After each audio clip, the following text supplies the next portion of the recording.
অবেলায় কালো ও হলুদ রঙের তরমুজ চাষাবাদ করে তাক লাগিয়েছেন ঠাকুরগাঁয়ের কৃষক সাইফুল ইসলাম। ইউটিউবে ভিডিও দেখে ৩৩% জমিতে মালচিং পদ্ধতিতে তরমুজ চাষ করে লাভবান হয়েছেন তিনি। তার চাষাবাদ করা তরমুজের স্বাদ নিতে ও এক নজর দেখতে দূর দূরান্ত থেকে প্রতিদিন ছুটে আসছেন মানুষ। ঠাকুরগাঁও সদর উপজেলার রুহিয়া ইউনিয়নের ফরিদপুর গ্রামের বাসিন্দা সাইফুল ইসলাম ইউটিউবে ভিডিও দেখার পর আগ্রহ জাগে তরমুজ চাষের। যেই ভাবনা সেই কাজ। ৮০,০০০ টাকা খরচ করে ১২০০ তরমুজ গাছের চারা রোপণ করেন তিনি। দুর্যোগের কারণে ৪০০ গাছ তুলে ফেলতে হয়েছে তাকে। অবশিষ্ট ৮০০ গাছে ১,০০০-এরও বেশি তরমুজ এসেছে তার। সাইফুল ইসলাম জানান ৩৩ শতক জমিতে তার ৭০,০০০ টাকা খরচ হয়েছে। গত সপ্তাহে ৫০,০০০ টাকার তরমুজ বিক্রি করছেন তিনি।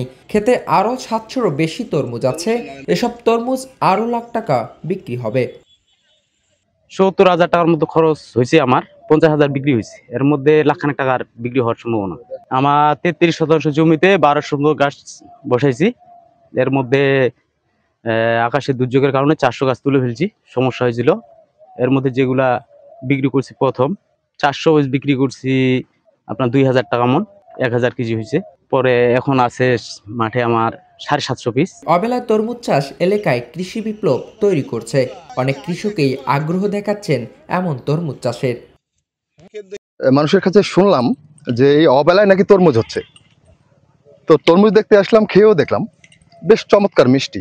অবেলায় তরমুজ কৃষি মন্ত্রণালয়ের একটি অভাবনীয় উদ্ভাবন। আসলে এত ছোট থেকে যে একটা তরমুজ এত মিষ্টি হবে, আমাদের এলাকায় অবেলায় এরকম ফসল ফলাবেন ভাই, ভাবা যায় নাই। কিন্তু বাইরে থেকে দেখে বোঝা যাচ্ছে না যে ভিতরে এইরকম লাল হবে। ঠাকুরগাঁও সদর কৃষি অফিসার কৃষিবিদ নাসিরুল আলম জানান, গেল ৩ থেকে ৪ বছর ধরে এ ধরনের তরমুজ চাষাবাদ হচ্ছে। আমাদের উদ্দেশ্য সারা বছর মানুষকে তরমুজ খাওয়ানো। উপজেলা কৃষি অফিস থেকে বীজ, সার ও মালচিং পদ্ধতির সবকিছু সরবরাহ করা হচ্ছে।